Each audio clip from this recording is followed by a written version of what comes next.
आज आपल्याला क्लास 11 चा न्यू चॅप्टर घ्यायचा आहे, that is the straight line.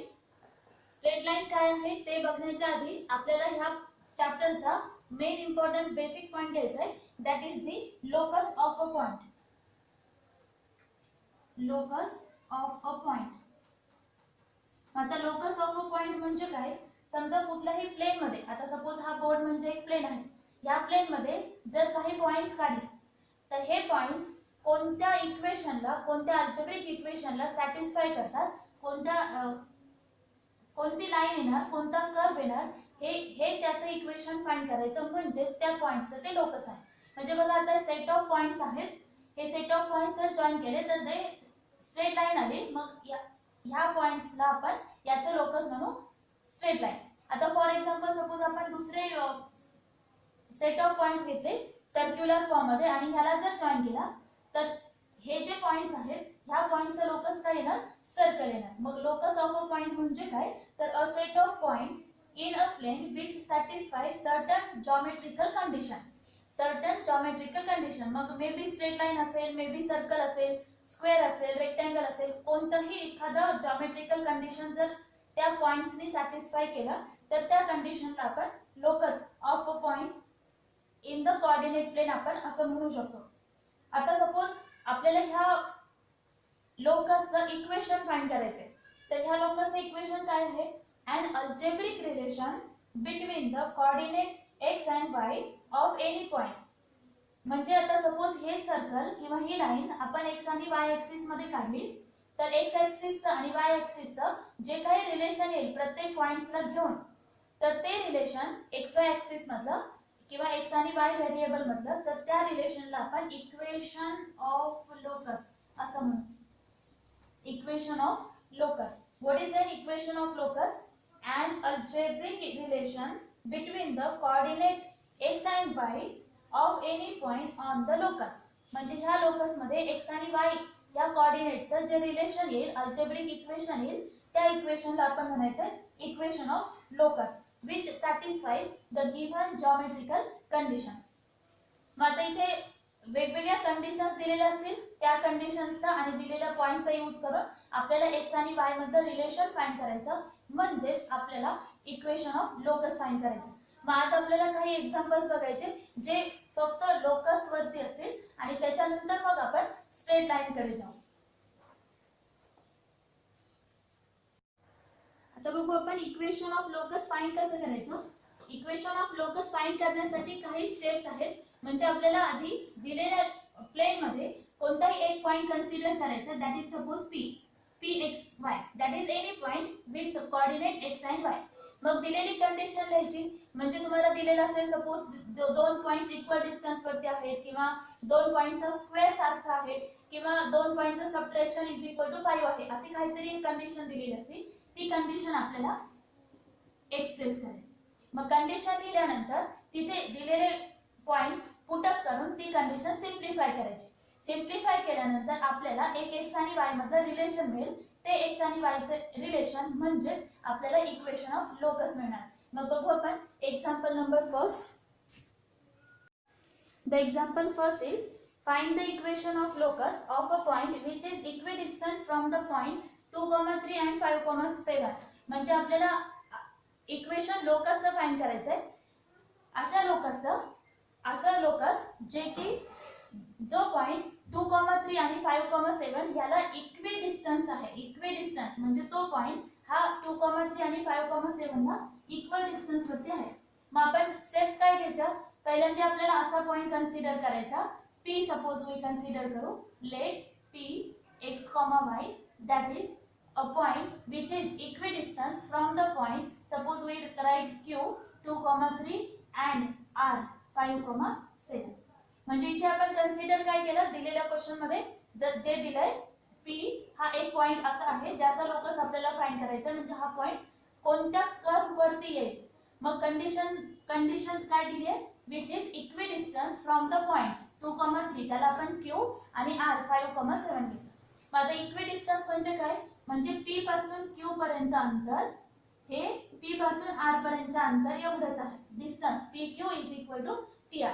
मग आता आपल्याला माहिती आहे डिस्टन्स फॉर्म्युला. डिस्टन्स फॉर्म्युला काय असतो? Root under x1 minus x2 bracket square plus y1 minus y2 bracket square is equal to similarly here कारण हे पण डिस्टन्सच आहे x1 minus x2 bracket square plus y1 minus y2 bracket square. मग आता x1 आणि x2 काय घ्यायचे तर इथे p q p आणि q चे x1 y1 आणि x2 y2 असं कन्सिडर करायचं फॉर्म्युल्यामध्ये पुट करायचं x1 y1 म्हणजे x1 x2 म्हणजे इथे ना x minus 2 bracket square plus y1 y2 that is y minus 3 bracket square is equal to root under आता इथे परत pr म्हणजे हे x1 y1 आणि हा x2 y2 कन्सिडर करायचा that is x minus 5 bracket square plus y minus 7 bracket square.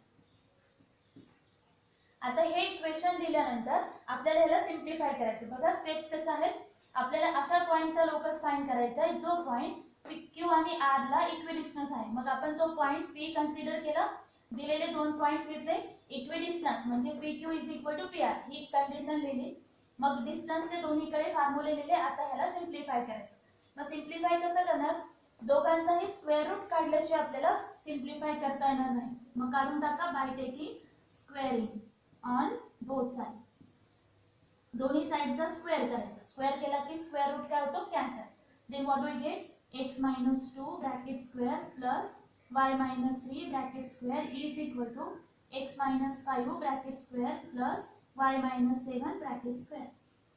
आता आपण स्क्वेअर करू a minus b bracket square च्या फॉर्म्युल्याने a square minus 2ab म्हणजे 4x plus b square म्हणजे 4 इथे पण तोच formula y square minus 6y plus 9 is equal to x square plus minus 10x plus 25 plus y square minus 14y plus 49 दोन्ही equal to आहेत आता दोन्ही साइडच्या terms आपल्याला एका बाजूला घ्यायच्या मग जर हा x स्क्वेअर इकडे घेतला तर x स्क्वेअर कॅन्सल होईल y स्क्वेअर घेतला तर y स्क्वेअर पण कॅन्सल होईल मग राहिलेल्या टर्म्स काय आहेत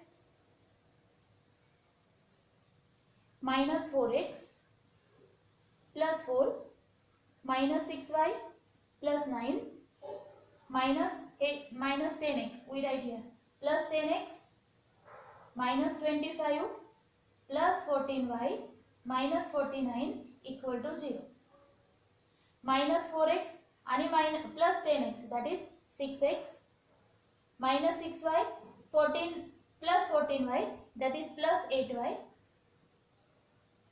plus 4 plus 9 13 minus 25 is minus 12 minus 49 equal to 0 that means 6x plus 8y minus 61 is equal to 0 and that is the equation of locus याला algebraic relation of xy असं म्हणू आपण म्हणजे हा जो पॉइंट आहे जो इक्विडिस्टन्स आहे 2,3 आणि 5,7 पासून त्याच्या लोकसचे इक्वेशन येणार 6x plus 8y minus 61.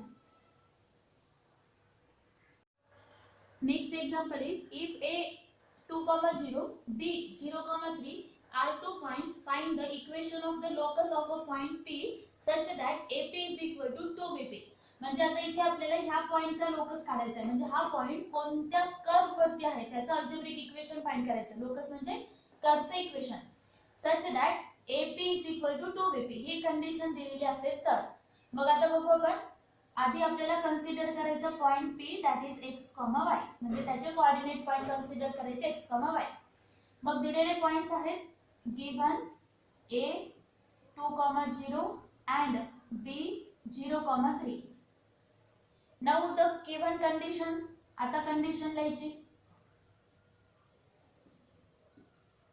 ap is equal to 2bp तर कंडिशन तर दिलेली असणारच त्याचा यूज करूनच आपल्याला लोकस काढता येईल अदरवाइज नाही मग आता ap म्हणजे a पासून p पर्यंत डिस्टन्स हे b पासून p पर्यंत डिस्टन्सच्या डबल आहे असं दिलेलं आहे मग डिस्टन्स म्हटल्यानंतर फॉर्म्युला येणार root under x1 x2 bracket square plus y1 y2 bracket square is equal to 2 as it is bp साठी पण तोच फॉर्म्युला येणार x1 x2 bracket square plus y1 y2 bracket square आता आपण इथे ए पी म्हणजे ए पासून पी पर्यंतचा डिस्टन्स घेऊ, म्हणजे x minus 2 bracket square plus y minus 0 bracket square. तुम्ही उलट लिहिलं तरी चालतं, 2 minus x 0 minus Y.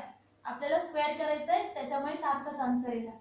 2 route under इथे आता बी पी घेऊ, x minus 0 plus y minus 3 bracket square. आता दोन्ही साइडचा रूट काढल्याशिवाय सिंप्लिफिकेशन होणार नाही. रूट कॅन्सल करायचा आहे by taking squaring on both side. दोन्ही साइडचा स्क्वेअर करायचा. आता दोन्ही साइडचा स्क्वेअर केल्यानंतर हा स्क्वेअर रूट निघून जाणार. x minus 2 bracket square plus y minus 0 bracket square is equal to, या 2 चा स्क्वेअर करावा लागेल कारण 2 ला स्क्वेअर रूट नाहीये ना, मग 2 चा स्क्वेअर येणार 4 ब्रॅकेट मध्ये x minus 0 bracket square plus y minus 3 bracket square. Now taking square by using the formula a minus b and a minus b, here we write x square minus 4x plus 4 plus, आता इथे 0 आहे, y minus 0 is y and the square is y square is equal to 4 in bracket x square plus 0 निघून जाणार इथे y square minus 6y plus 9 bracket close. आता आपल्याला ह्या 4 ने आधी या ब्रॅकेटला मल्टिप्लाय करायचं, मग सगळ्या terms right side left side ला शिफ्ट करायचे. Then we write x square left side as it is minus 4x plus 4 plus y square is equal to 4x square plus 4y square minus 4 6 are 24y plus 9 4 are 36. आता आपण 4x square लेफ्टला घेण्याच्या ऐवजी हा x square राईटला घेऊ, म्हणजे subtraction तुमचं minus मध्ये येणार नाही. This all terms as it is we write first 4x square plus 4y square minus 24y minus 36. Then we write minus x square plus 4x minus 4 and minus y square, because we changes left side to the right side, therefore change the sign of all these four terms. Then we get 4x square minus x square is 3x square, 4y square minus y square is plus 3y square minus 24y, there is not term of y, plus 4x minus 36 minus 4 is minus 40, that is equal to 0. आता left side ला काहीच राहिलं नाही म्हणून आपण equal to 0 लिहू. And that is the locus of a point P such that AP is equal to 2BP. मग आता तुम्हाला जर लक्षात येत असेल तर हे इक्वेशन आहे स्ट्रेट सर्कलचा, जनरल सर्कल म्हणून आपण ह्याला. त्याचा रेडियस आणि सेंटर आपल्याला पुढच्या चॅप्टर मध्ये काढता येईल.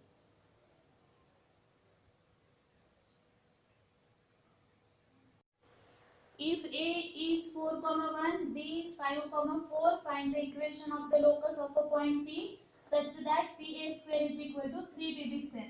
म्हणजे आता इथे आपल्याला तसंच एक इक्वेशन फाइंड करायचं आहे. रिलेशन दिलेलं आहे, कंडिशन दिलेली आहे, PA square is equal to 3PB square. मागे आपल्याला ज्या पॉइंटचा लोकस फाइंड करायचा आहे तो पॉइंट कन्सिडर करायचा x, y. दिलेला पॉइंट आहे A 4,1 and B 5,4.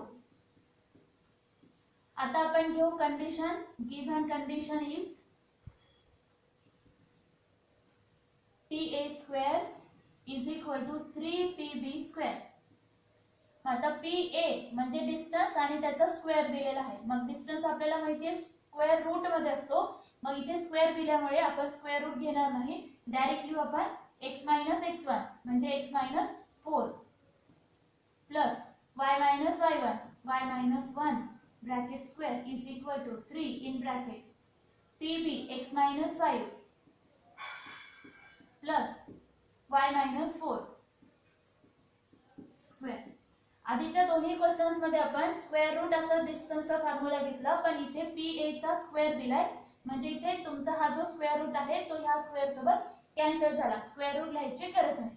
आता आपण स्क्वेअर करू याचा x square minus 16x plus 16 4 into 2 8x plus 16 plus y square minus 2y plus 1 a square minus 2ab plus b square असा फॉर्म्युला लिहिला is equal to 3 in bracket x square minus 10x plus 25 plus y square minus 16y plus 16. आता हा 3 ब्रॅकेटला multiply करायचा, left side आपण as it is घेऊ. x square minus 8x plus y square minus 2y 16 plus 1 17 is equal to 3x square minus 30x plus 75 हा 3 multiply करतोय आपण plus 3y square minus 48y 16 into 3 plus 48. Again we will write here 8 into 3 24y plus 48. 3 ने multiply केला. आता ह्या सगळ्या लेफ्टच्या terms आपण राईटला घेऊ. that we get x square minus हे राइट साइड आधी लिहू आपण 3x square plus 3y square minus 30x minus 24y आणि plus 75 plus 48 what is equal to 123. आता लेफ्टच्या टर्म्स घेऊ आपण minus x square plus 8x minus y square plus 2y and minus 17 is equal to 0. आता x square सोबत हा x square minus that we get 2x square 3y square सोबत minus y square 2y square minus 30x plus 8x that is minus 22x minus 24 plus 2 that is minus 22y 123 minus 17 is plus 115 is equal to 0 and that is the locus is again a circle. म्हणजे pa square is equal to 3pb square दिलेला असताना p पॉइंटचा locus येणार 2x square plus 2y square minus 22x minus 22y plus 115 is equal to 0.